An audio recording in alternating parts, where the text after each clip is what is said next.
প্রিয় ভাই বোনেরা, আসসালামু আলাইকুম রহমতুল্লাহ বরকাতু। আমার নাম মোহাম্মদ আনোয়ার হোসেন আনোয়ার, কামেল এম.এ তাফসিরুল কোরআন।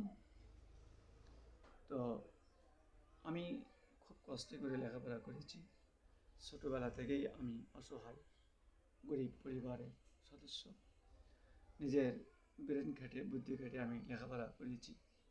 থেমে থেমে থেমে থেমে নিজের উপার্জন করে ফর্ম ফিল আপ সহ পরীক্ষায় যাবতীয় আমি চলে আসছি, যা কাজী নজরুল ইসলামকে হার মানায়। কাজী নজরুল ইসলাম তিনি কিন্তু লেখাপড়ায় থেমে গেছেন, লেখাপড়া করতে পারেননি, এই জন্য তিনি দরিদ্র কবি। আমিও দরিদ্রতায় জরাজীর্ণ, তার চেয়েও তো কঠিন।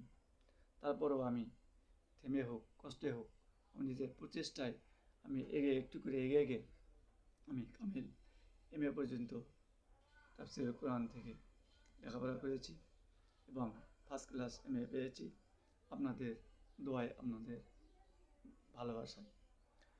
কিন্তু এখনও আমি অর্থনীতি অবস্থায় খুবই আমার লাজুক। ইসলাম প্রচার ভালোভাবে করতে পারি না অর্থের অভাবে।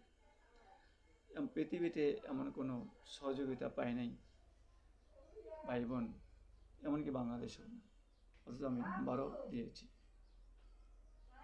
তো আপনারা অবশ্যই আমার জন্য দোয়া করবেন, পারলে সহযোগিতা করবেন ইনশাআল্লাহ।